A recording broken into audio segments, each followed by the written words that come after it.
നമഃശിവായ. ഭദ്രാമൃതത്തിലേക്ക് ഏവർക്കും സ്വാഗതം. ശ്രീ മഹാഭദ്രകാളി സഹസ്രനാമ സ്തോത്രത്തിൻ്റെ ആദ്യ ഭാഗത്തിൻ്റെ ഓരോ വാക്കിനെയും വിവരിച്ച ഭാഗം. ഓം ശ്മശാന കാളികായേ നമഃ. ഒരു ജീവൻ തൻ്റെ എല്ലാ പ്രവൃത്തികളും നിർവഹിക്കുന്നത് സ്ഥൂലദേഹം കൊണ്ടാണ്. ഇഹത്തിലെ തൻ്റെ കർമ്മങ്ങളെല്ലാം അവസാനിച്ച് ഭസ്മാന്തമായി തീരുന്ന ഇടമാണ് ശ്മശാനം. ജീവിച്ചിരിക്കുമ്പോൾ തന്നോട് ബന്ധപ്പെട്ടതിലെല്ലാം തൻ്റേത് എന്ന അഹത്തെ വെച്ച് അതിലെല്ലാം സുഖത്തെയും ദുഃഖത്തെയും അനുഭവിക്കുന്ന ജീവൻ മരണമെന്നത് ഏറ്റവും അടുത്ത് തനിക്കുള്ള ദേഹം പോലും തൻ്റേതല്ല എന്ന അറിവിനെ കൊടുക്കുന്ന ഇടമാകയാൽ അറിവ് അനുഭവമാകുന്ന ശ്മശാനത്തിൽ വസിക്കുന്ന കാളിയെ നമസ്കരിക്കുന്നു. അഥവാ ശ്മശാന കാളി ശ്മശാന പര്യന്തമെത്തിയ അറിവിൻ്റെ പ്രകാശത്തെ സൂചിപ്പിക്കുന്നതോടൊപ്പം ജീവിതത്തിൻ്റെ അനിത്യതയെക്കുറിച്ചും ദ്യോതിപ്പിക്കുന്നു. ഓം കാളിയേ നമഃ. അജ്ഞാനമാകുന്ന അന്ധകാരത്തെ നീക്കുന്നവൾ, കാലത്തിൻ അധീനയും അതുപോലെ അതീതയുമായവൾ, വിശ്വമാകുന്ന പ്രപഞ്ചത്തിൽ സ്പന്ദനമായി ശക്തിയെ കാളുന്നവൾ അഥവാ പ്രകാശിപ്പിക്കുന്നവളായ കാളിയെ ഞാൻ നമസ്കരിക്കുന്നു. ഓം ഭദ്രകാളിയേ നമഃ. ഭദ്രമെന്നാൽ മംഗളം എന്നർത്ഥം.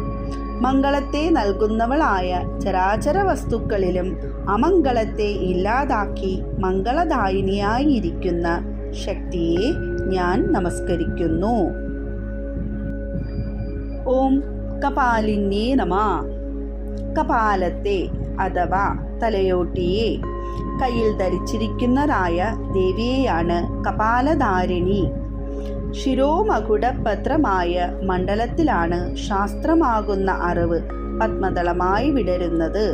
ശാസ്ത്രത്തിൽ ഗുഹ്യാതിഗുഹ്യമെന്ന് വിളിക്കപ്പെടുന്ന ദേവീനാമങ്ങളിലൊന്നാണിത്.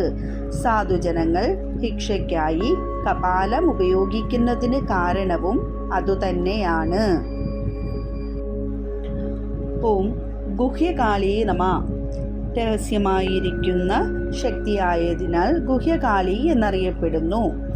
കാളീദേവിയുടെ ഉപാസനത്തിൽ ദേവി ആമ്നായങ്ങളിൽ പ്രധാനമായ ദേവീകലയാണ് ഗുഹ്യകാളി. സർഗവൃദ്ധമായ അലങ്കാരത്തിൽ 3 മറ്റ് ചിലപ്പോൾ 100ഓളം മുഖങ്ങളിലായി ഭീമാകാര രൂപത്തോടു കൂടി ദേവിയെ ആരാധിക്കുന്നു. ഓം മഹാകാളിയേ നമഃ.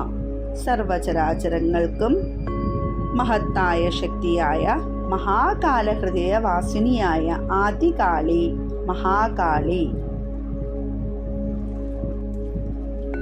ഓം കുരുകുല്യേ നമഃ.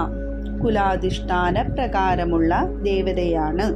ഒരു കുലം അല്ലെങ്കിൽ ഗോത്രത്തിന് അധിഷ്ഠാനമായവൾ.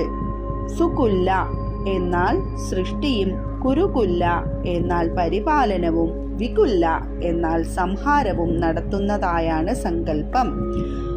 മാന്ത്രികതയുടെയും കലകളുടെയും ദേവി ഹിമാലയവാസിനിയായാണ് സങ്കല്പം. കൂടാതെ ഡാകിനി ദേവതകളുടെ ആദിശക്തിയായാണ് ദേവി. അവിരോധിനി, ആരാലും വിരോധിക്കപ്പെടാൻ അഥവാ എതിർക്കപ്പെടാൻ കഴിയാത്ത ശക്തിയുള്ളവൾ. അവളുടെ ആജ്ഞയാൽ എല്ലാം പാലിക്കപ്പെടുന്നു.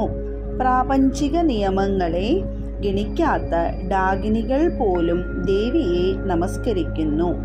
അതിനാൽ തന്നെ ആരാലും എതിർക്കപ്പെടാൻ കഴിയാത്ത അവിരോധിനിയായി ദേവി ശോഭിക്കുന്നു.